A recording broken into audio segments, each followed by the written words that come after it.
everybody. How are you? It's Garrett. After I just fell down the stairs the day before yesterday. No, I haven't gone to the doctor.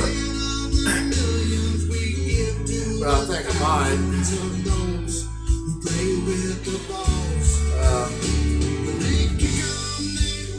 More than likely I won't.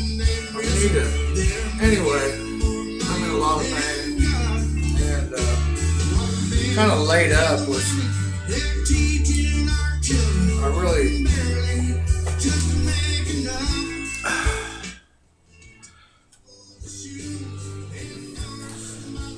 there's a lot of issues that's going on in my life. There's a lot of you that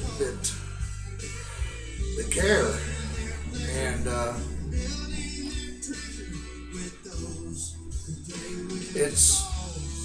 it truly amazes me and that you care.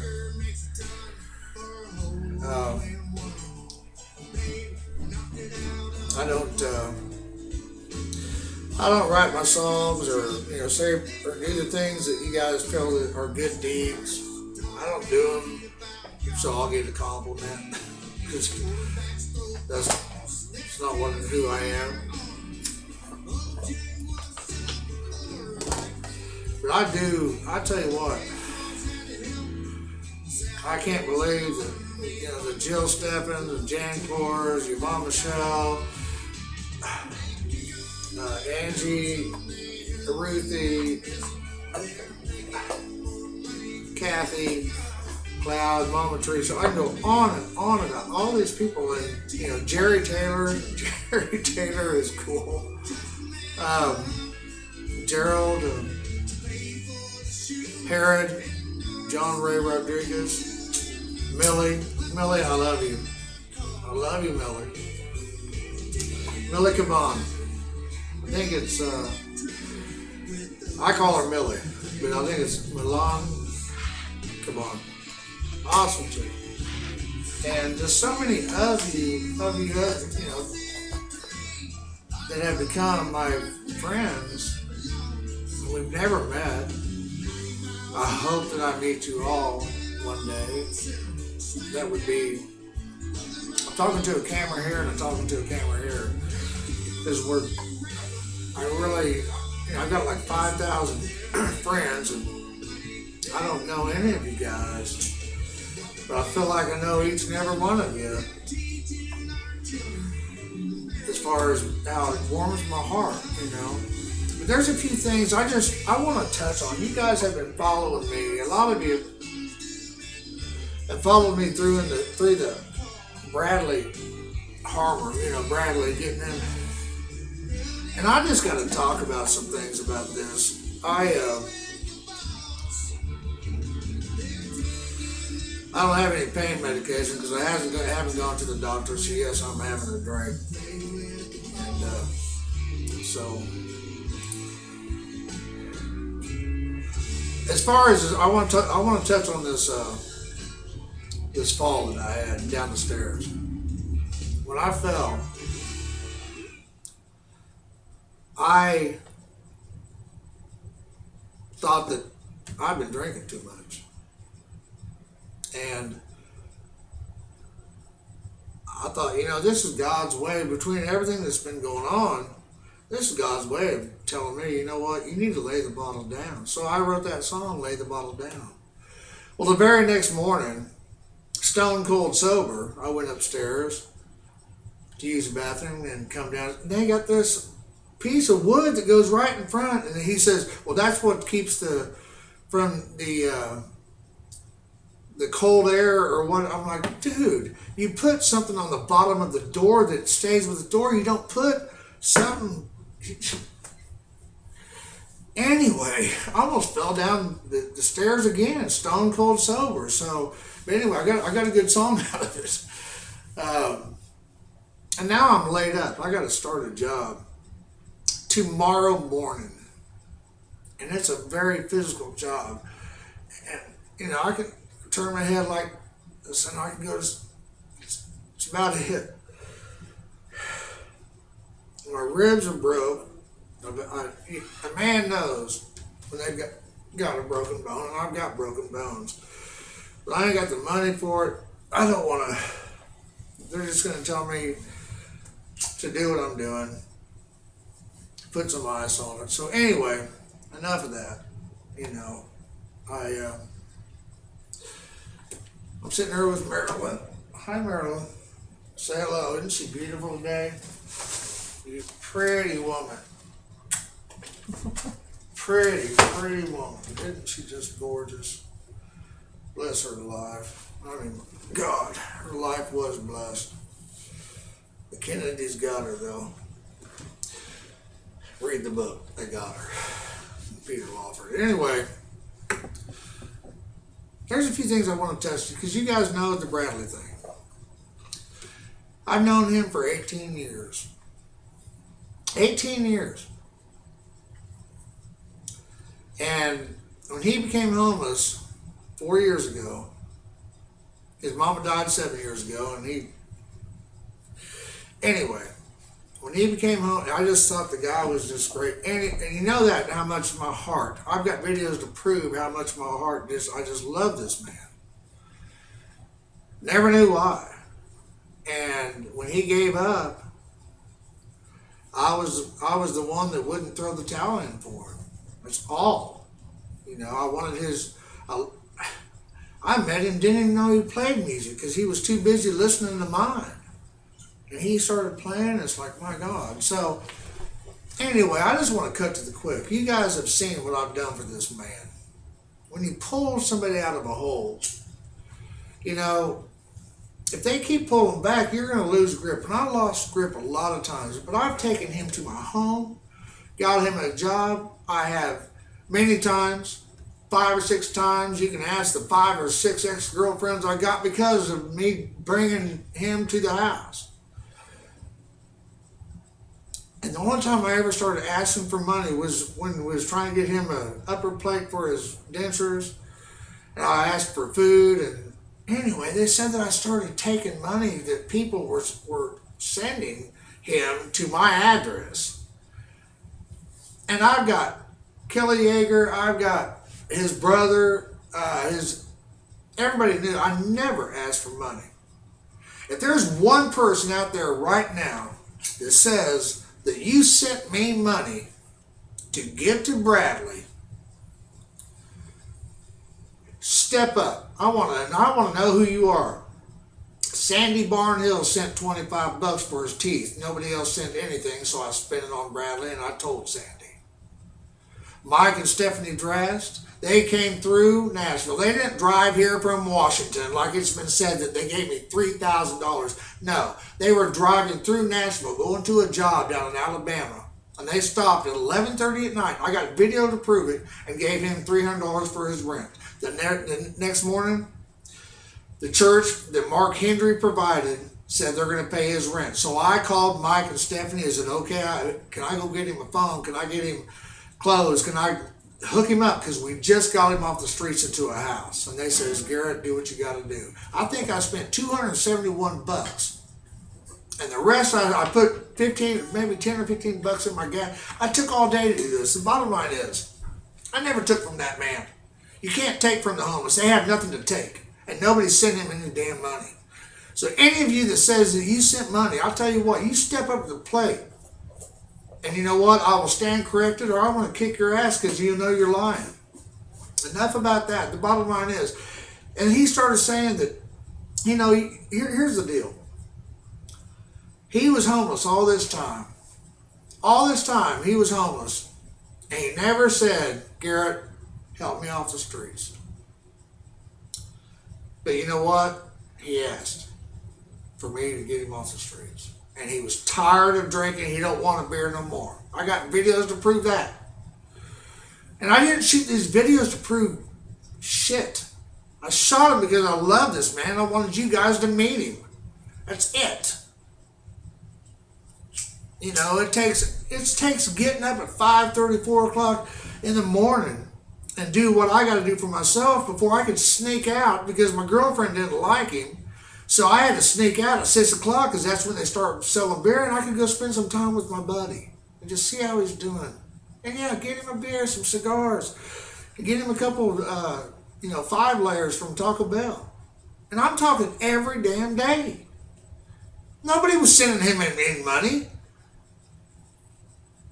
I did this for this man, and so somebody liked his song, this Mike Lewis guy. Hey, Mike, I love you, man. But you know what? You started running your mouth, and I'm not going to deal with this. Man, you're saying that there's been $2,900 sent to me for the song that you produced called Bleed that isn't even done yet, dude. Listen, I'm not going to get into the ins and outs and too much blood spatter, but it comes down to this. There ain't nobody sent Bradley no damn money. Nobody. Caleb Press sent $40 one time. And you know what I did? I spent $40 on Bradley. And Sandy Barnhill sent $25. That's it. Then he told me he said that I was stealing half of his songs. Guys, I don't know if you know this, but I've got over 2, and I'm not bragging. I'm nearing on to 3,000. I've got tons of songs. 2,000 songs. I'm over the 2,000 mark. Bradley has 11 that he can remember. Some, you know what, be honest with you, I don't think he can remember like 6 or 7 of them. I don't care about his songs, but he said take half. I got him registered with BMI. He is now a BMI writer. Got him on the radio. Got him this record deal that it's a joke. If it was done right, it's an amazing song. But listen, I never stole from that man. These women that got him now, they got all mad because I spent the evening, they saw a video where I spent the evening with another woman who's sitting right here shooting this video. And these ladies were 70 and 80 years old and they got mad at me. I don't know. And they came and got Bradley and they wouldn't feed him no beer anymore. So now they say he's sober. That's great. Bradley, you know what? No matter how it is, for you to get sober, I'm ready for you to get sober. And I think it's a wonderful thing that you are sober. You know, I'm not. But you know what? I can have a drink sometimes. I don't drink myself to homelessness. I quit for you. For you, I quit. Nevertheless, so now he's up there saying that I took $2,900 and people were sending me money. And guys, tell me one person that sent him some money. Step up to the plate and tell me who you are. I never have hurt that man. I've done this. I've been with him for 18 years. Enough about that. Enough about that. I've never hurt that man. Right now, I'll be honest with you, I want to wring his neck. But anger is a choice, and I don't choose to make that choice. You know, I've been in this town 17 years. I've had 4 or 5 record deals signed, offered to me. I turned them all down. It's either going to put me on a shelf, or it was just BS. They were just going to want you to pay them money. Or it was some internet thing. I mean, it just... So, it's not like I haven't been trying. You know, the Bradley saga was, you know, I've spent a lot of time on that I should have spent on myself. But I learned the hard way. And some lessons learned are better learned the hard way. But anyway, I've had movie deals come my way. Hard Road to Hoe was the name of this movie deal.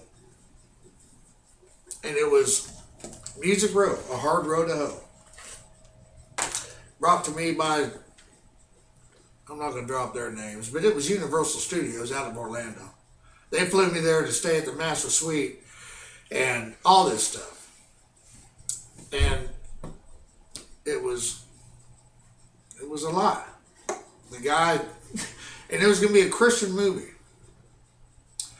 It's going to start out with me singing in bars, the smoking bars in Kansas, and going through drug abuse and alcohol abuse, and Charlie Daniels band his TV show, asked me to come to Nashville to sing for their TV show. And I came here and sang, went back and packed up my clothes and came back.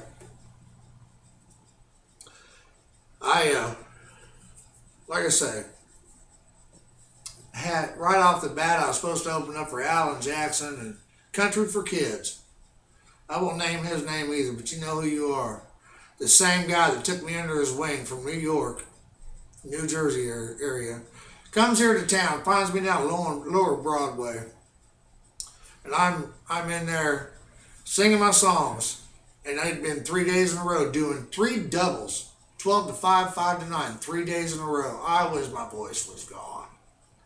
This guy comes into town, comes up to my deal, puts a card up there, and gave me like a $5 or $10 tip. Then another $5 or $10 tip, and I was playing on the south side of Lower Broadway. That's a gun and knife clubs. That's where no tours go. So they actually pay you over there. I was making $20 a shift for 5 hours. Well, for 9 hours, I made $40 from the bar, and then I'd get tips. Well, you don't make tips over there. They tip you with roaches, pot roaches, or they'll buy you a beer, a Pabst Blue Ribbon, or something cheap. But I was playing downtown Nashville, Tennessee. I was a singer in Nashville, Tennessee. And it's just, this guy comes in there and said, he's been here for 6-7 days, and I'm the best thing that he's seen yet. And he's from New York, has a computer company, blah, blah, blah, blah, blah, blah, blah. I mean, took me to the MTSU, to the Murphy Center, where I was going to do this concert with the Judds. And it's the place where Judds did Love Will Build a Bridge, their final tour. I was going to be on stage with Alan Jackson, Vince Gill, and all this stuff. And never happened. In fact, this same guy, after I got a lot of interest from other hit songwriters, you got a hit songwriter, they're just not going to let your little girl, your little boy, or Aunt Mabel sing these songs. They pick you out. Well, they picked me out. And I said, all my stuff goes through him. So send them to him, and I'll let him. And he told me, anyway, I showed up for the studio early, and my manager himself, this short little kind of pudgy guy from Jersey and New York, was in there cutting these songs that these writers sent to me. So I've got all these writers and these publishers mad at me because my manager went in and he told me I shouldn't do these songs. He even went in and cut my own songs. Wasn't Done Loving You and If I Were Magic. And a very good friend of mine that's a writer, one of his songs, Small Town to Me Anyway. So you know what I did right then? I fired him right then. I had this movie deal. And the guy that did this movie deal, it was going to start out in a smoking bar in Kansas. Then me going to Charlie Daniels' show and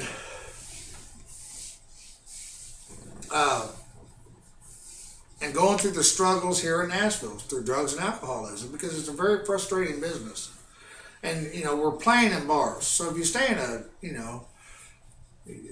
a hair salon, barbershop too long, you're going to get your hair cut. And the frustration of this business, it's easy when you're in a bar to drink. And when you step out the back to use the bathroom, there's party favors. It's easy to fall into those holes. The pit. It's just entertainment business. That's what it is. So I fired the guy, and I got this movie deal. This guy from the movie deal comes down here. It was going to start out smoking bar in Kansas, going to a smoking bar in Nashville, going through the drugs and the alcohol, and then it's going to end out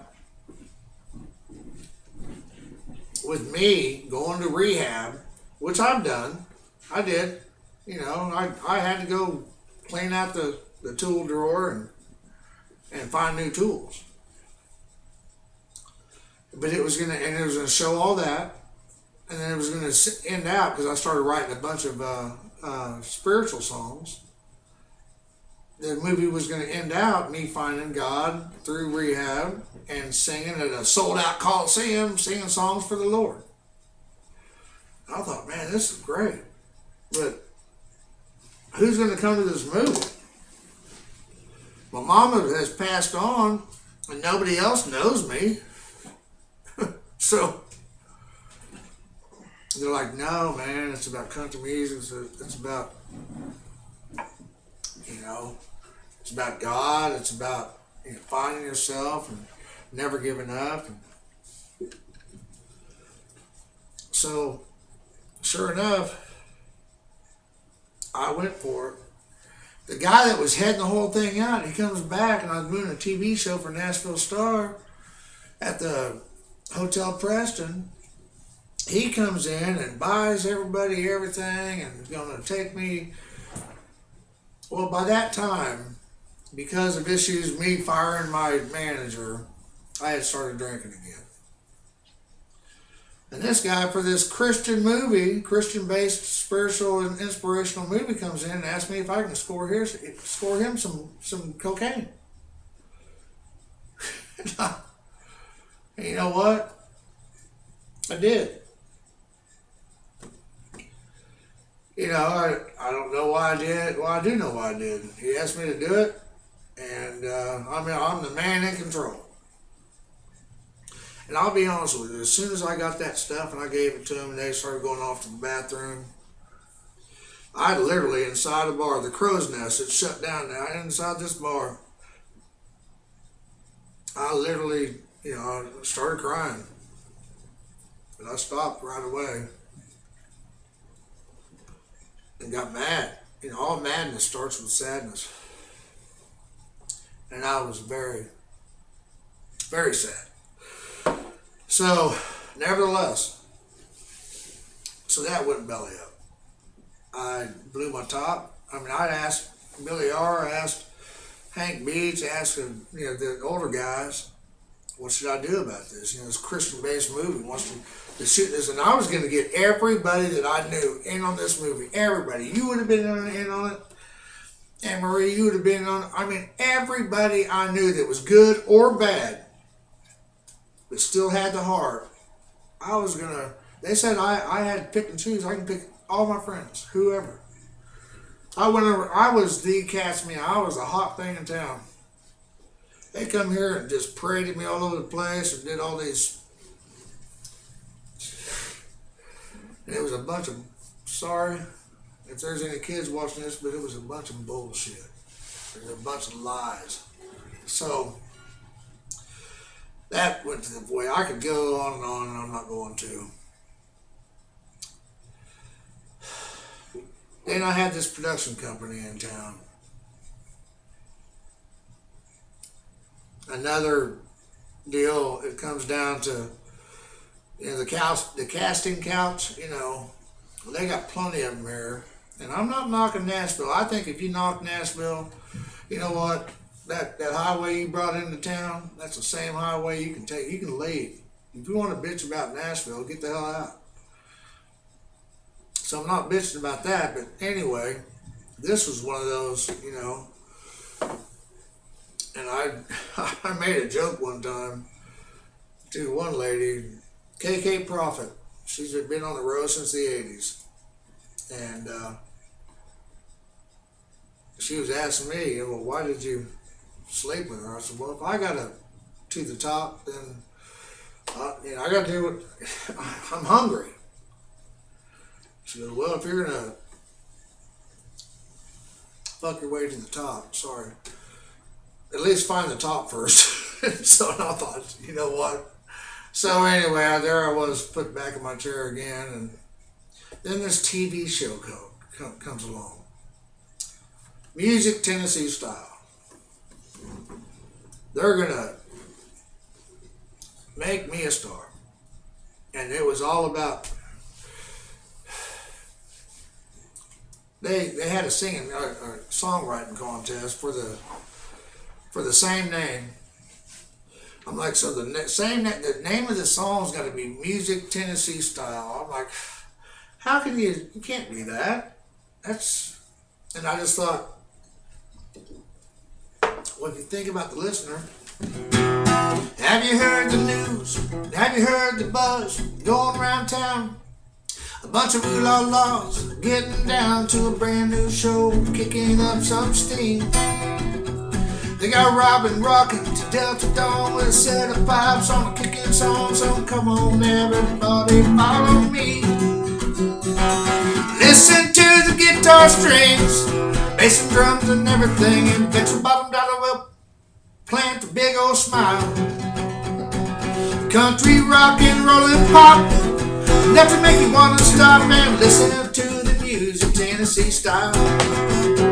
It's all about, so I wrote this song and they loved it. $500 prize, songwriter. They said, you got it. It's really cool. I was really proud of myself on that song. Got Joe Weber involved, and they brought me down there to it was Johnson City, Bristol, and New Kingsport, about the Tri-Cities of Nashville, Tennessee. Man, I went down there, and they said this was going to be a show. This was going to be Monday nights, 7:30 on CBS. And my song's going to be the one, and I'll be honest with you, I thought, instead of just making it me, because they was doing all kinds of music. It didn't matter what it was. If it was music Tennessee style, then you was going to make the show. So I was going to have this rocking guy do a duo with me. And I had the picture. I had the vision. I really did. And so I went there, and they were shooting a commercial, so they said, ultimately, CBS had to file a cease and desist on these people because it was bull crap. I'm sorry, no, it wasn't bull crap. It was bullshit. They shot the commercial with an iPhone. Yeah, you heard me right. An iPhone. When I went to, and I've got videos to show this too. I don't think they knew I was shooting them while they were shooting us, and it was, Anyway. And that thing still, nothing ever happened with it. And now we're going to talk about what I was talking to Anne Marie about. That's Owen Bradley. If you're in Nashville trying to make it in this business, there's a few certain things you need to know about Nashville. Owen Bradley, Harold Bradley, the A-Team. You need to know where, if you go work it, no matter what you do, you're going to do you need to know history of it. You need to know whatever you do in life as a job, and this is my job. I ain't making no damn money at it, but, I've got to know what I'm getting into. I'm applying for the same position that Elvis Presley had, that Patsy Cline had, that Loretta Lynn had, that Rascal Flatts and Zach Brown. And so what makes me think I'm good enough? Well, you know what makes me think I'm good enough? These people that tell me that I'm good enough, that are in the business. So I got in a car wreck. The guy was texting. The driver was texting. I got pictures to prove that to you. I got a camera everywhere. So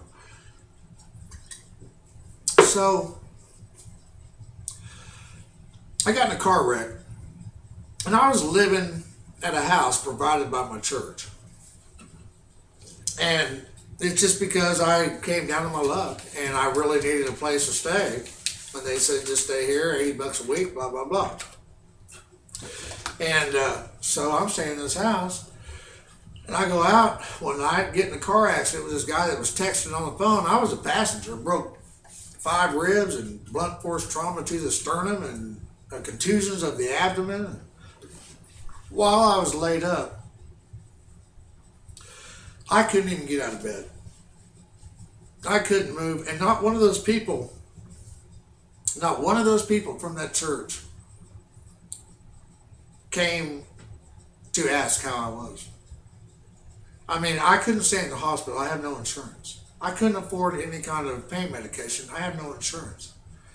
And no one, I lived in this guy's, one of his houses, that an 80-year-old man that goes to the church. I like Seventh Day Adventist, and that's what I was raised on. My great grandpa, and I love old people. Anyway, so not one of those people from this church who even came in to say, ask me how I'm doing. Do I need? And all I could do to get out of bed was slide my butt off and then sit on the floor and try to get up, and I could I could sit in my chair just barely. And I started seeing these people. There's this one guy come on there and says, Garrett, we'd like to know, my wife and I are having an anniversary. We'd like to know your next show. I'd like to, if you're playing on this date. And I checked and I wasn't. Well, I was in a wreck, so I was laid up literally, I'm like say, broken bones everywhere and just horrible, horrible pain. And I just, but I'm a cowboy in my mind, so I can be up for this. You tell me when you're going to be here, and somebody can prop me in a chair somewhere, and I'll be able to sing a song. Everything. What I'm saying is, I am truly in a lot of pain. I know you're thinking, oh, what an asshole, go to the damn hospital. Well, what they're going to do is just tell me to chill out. I think I'm chilling. I don't have any ice there, but anyway, I'm not like drowning my every, I'm having a wine cooler. This is a girly drink. In fact, it's her drink, and I've got shit for drinking it. But nevertheless, so I asked, I thought, who are these people? I was dealing with Charlie Craig, Buddy Harmon Jr.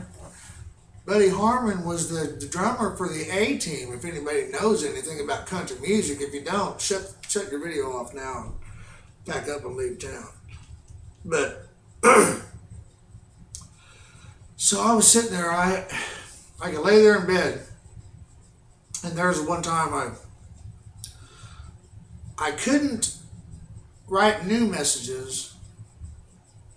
I couldn't see my new messages that came in on MySpace unless I sent an outgoing message. There was a glitch on my Palm Centro, little Palm phone.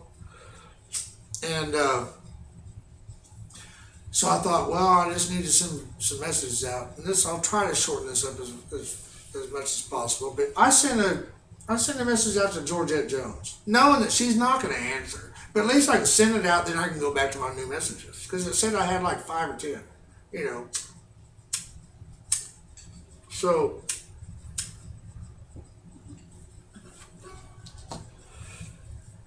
I sent her a message. Then I went to my messages, and lo and behold, it wasn't 45 minutes. Georgette answered me back. I just said something like, I says, every single one of us was the subject. And the body of the message says, every single one of us love you dearly. That's it. I figured, she ain't going to read it. It's not even her, probably. And she answered it back. She said, oh, that was sweet. Okay, well, I'm getting to this car wreck. And we started going back and forth. I even said, well, I know this ain't you, because, your husband would be upset. And she sent me back a message, said, well, I hate to tell you, but I'm not married. So I gave her my number, and everything. I started acting like me. So anyway, I gave her my number, and then she all of a sudden, she kind of like, okay, well, have a good day, and treated me very generic. I'm like, oh, well, that was a deal breaker, which is, it's Georgette Jones, so it's not like, I expected anything. I mean, I'm done talking about it. Anyway, we became friends at that point. Well, then I started wondering, while I'm laid up, and the church isn't even coming to see me, they don't even care about me. And I have nobody to get. I don't know where I'm at. I was in Madison, Tennessee, right by where I don't know. And so, but I could get to my computer, and I had all these friends on MySpace, and I had this guy, this Buddy Harmon Jr. that asked me to, yes, Buddy Harmon's son, who has played for Jerry Lee Lewis, has played for Ringo from the Beatles. He played drums for Ringo, Fats Domino, all these people. I'm like, oh my God, this guy wants to. He wants to come see me and my guitar with his wife, and I was talking to Charlie Craig, who wrote "Wanted" and for Alan Jackson, and "Memory of Me" for Travis, and I had a couple other people. I think Waylon Payne was in there. I just asked him, I just made this big long letter, and I said, listen, you guys are my friends on MySpace, and I think that if you're my friend in any kind of level, I should be able to talk to you. So I don't want money from you. I don't want you to help me get in some kind of door that I don't know where it is to start knocking on. I just want you to give me some advice. I'm a designer, I'm an illustrator, and I'm a writer, and I'm a singer, and people say that I'm good. And, here I am with this going on. How can I find that second wind, or second? I wish it was only a second. I guess we'll just say, how can I find that second win again? So, anyway,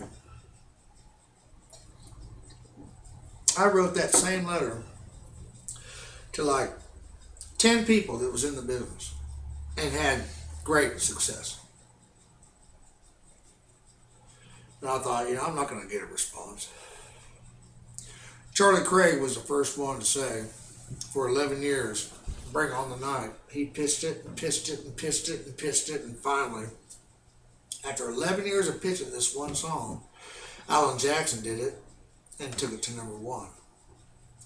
And he told me, Garrett, you're better than you think, and you need to hang in there, man. You just need to keep perseverance. Let's do coffee. I'm like, Charlie Craig, I'm going to have coffee with? I'm good with it. I couldn't believe. It was like the same day. Then Buddy Harmon Jr. answered me back. Because I did background. He's the one that him and his wife going to come see me. Me. Why? And so I started corresponding with him. And I said, whenever you're in town, let me know. Or that night, let me know if you're serious. There's a bunch of stages, and I'm not bragging, but there's a bunch of stages in town I can go get on right now. And so he said, oh, don't worry about it. And so he goes, and after that, I sent the letter. He said, listen, I'm on the road right now, but I'll be back in Thursday night, but I can't meet up with you until Friday. And we'll talk about everything.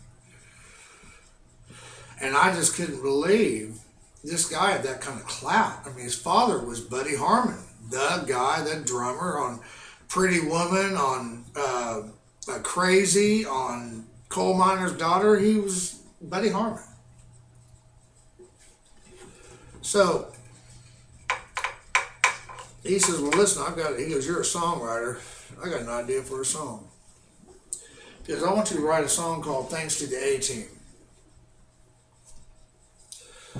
I'm thinking George Papard and Mr. T, I know who the A-Team is, but your normal people don't.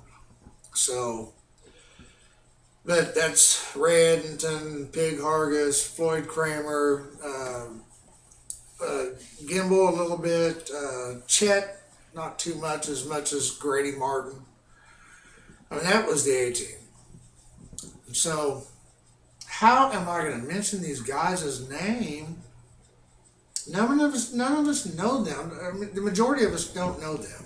The regular people out there turn on the radio. If I start saying, hey, Pig Hargis, and all, they're like, turn the channel because they have no idea what I'm talking about. But I thought, if it weren't for Patsy Cline, there'd be no Taylor Swift. If it weren't for the good times, there wouldn't be Montgomery Gentry hits. I mean, I just started bridging the gap, and he loved it. And so we got it copyrighted, and I was going to go and record it. And he goes, you know what? I think this song would be good for a duo. So, and I'm thinking, well, only one I know with any kind of clout is the one I'd been flirting with a couple of weeks ago, Georgette Jones. So I just thought, and he asked me, he goes, I said, I've got an idea. I think that she might do this, I mean, we got along. He goes, well, just whenever you get a chance, send her a message and just see, feel it out. I'm like, I'll call you back. He goes, what are you going to do? I said, I'm going to send her a message. He goes, oh my God. Well, I sent her a message. I go, would you be willing to do a duo with me? And I'm telling you what, it wasn't, probably an hour, 2 hours later, she said yes. So she sent, and all of a sudden I got a friend request from Philip Lyon, who is her attorney, music attorney. I mean, it was going real. And that thing went on for quite a while, for quite a few months. And I had to keep on making excuses, But the one who was leading us out, he has his own issues. I don't know exactly what the word, Buddy Harmon Jr. Great guy. But anyway, I met Talrick Martin, Grady Martin's son.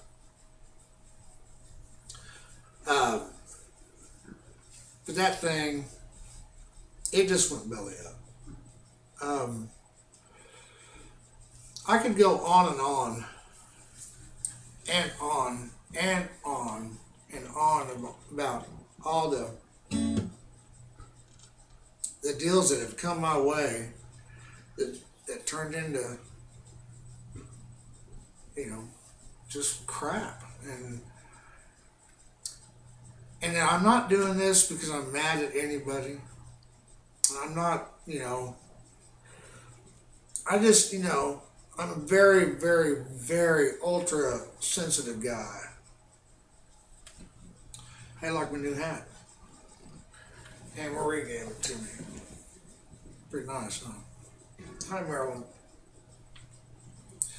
I just saw myself in the camera, so I thought I'd introduce my hat. Anyway, what this does is just, it made me mad a lot of times, but to be really honest with you, it just hurt my feelings. It really hurt, and it makes you have to keep on dreaming harder and stay true to who you are. I've tried to leave music a million times. It won't leave me, so I'm not going to do it. I'm not going to do it. I'm stuck.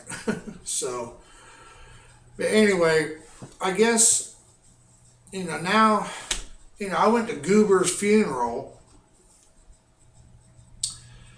and the night before I had a meeting with I just signed a deal with Joe Crow. She's publishing my songs, and got some writing sessions coming up with some artists and some really good writers just within the last 4 or 5 days. And then George Lindsay dies, and me and Charlie Wayne Phelps, yes, the ex-boyfriend of Lori Morgan and Narville Phelps' cousin, and he's been in the business quite a while. He's retired now, and he asked me to go to George Lindsay Goober to his funeral. And Ralph Emery was there.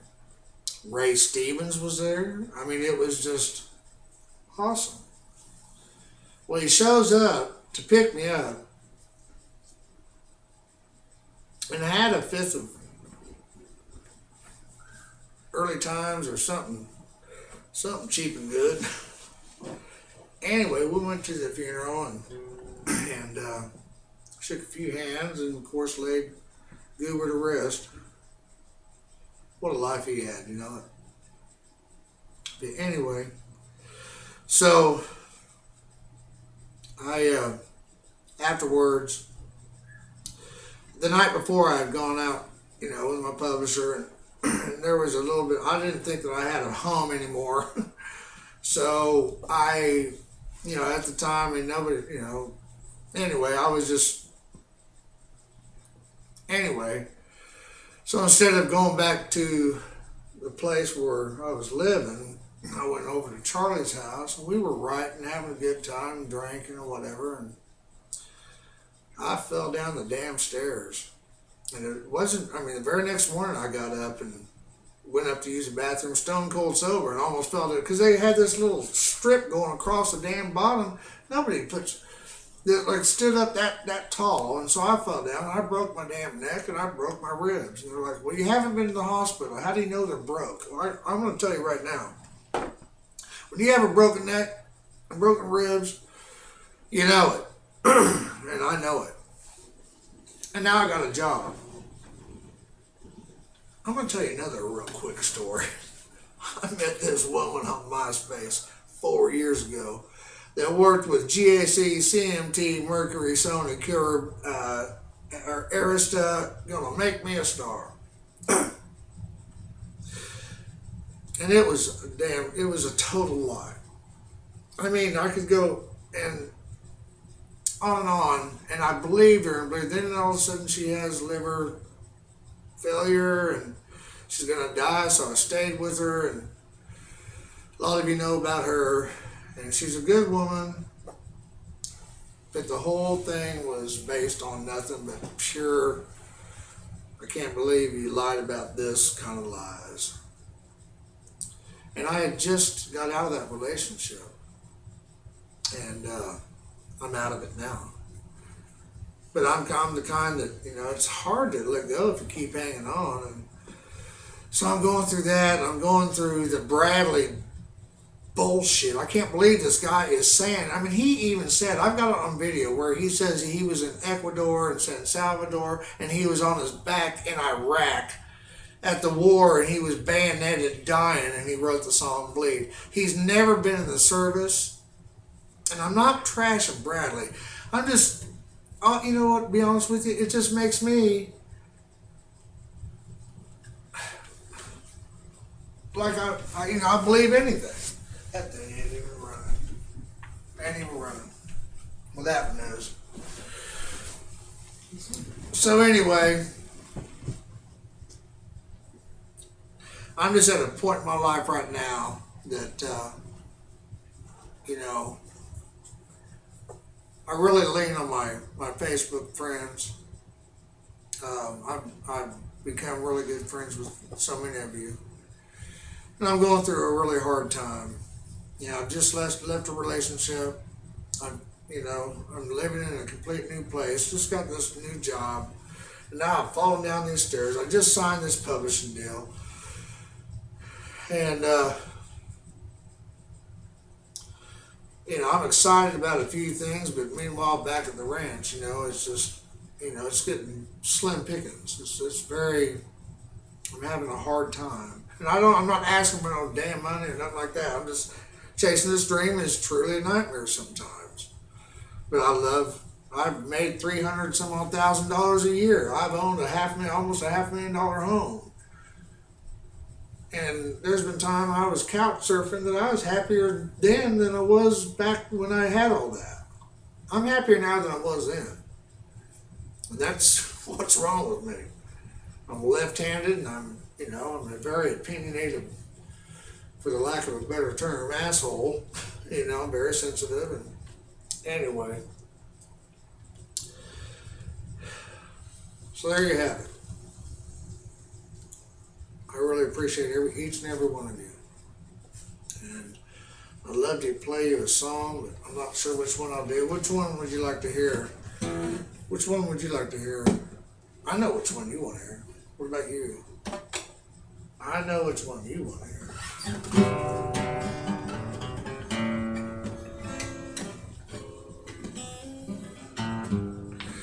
It's the first song I wrote when I got here to Nashville.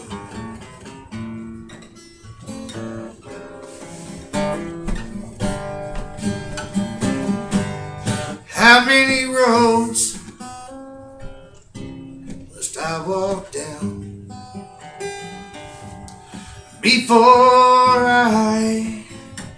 before I am a man.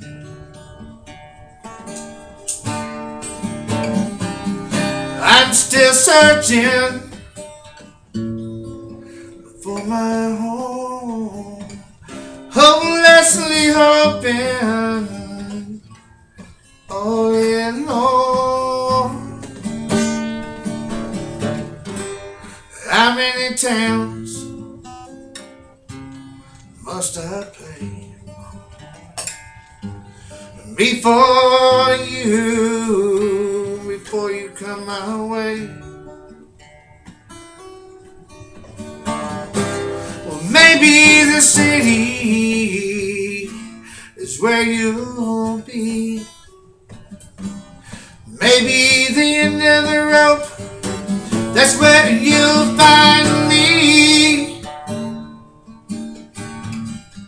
But if I were magic, I would disappear.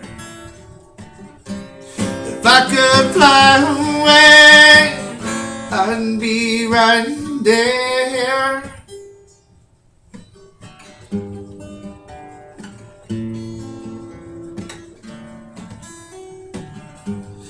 My father told me, he told me long ago, you need a woman to have a happy home. So I got home dressed up and said I do. My only one mistake is that it wasn't on with you. But if I were magic, I would disappear. If I could fly away, I'd be right there. 'Cause I'm still searching for my home, hopelessly hoping all alone.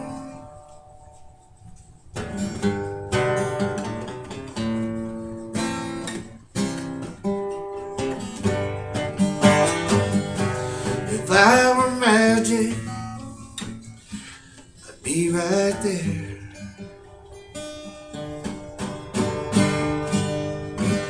Well, if you made it all the way through this, you are a true friend.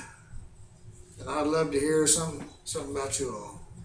Have a great night. Love you guys. And nice matters and peace to us all. Good night.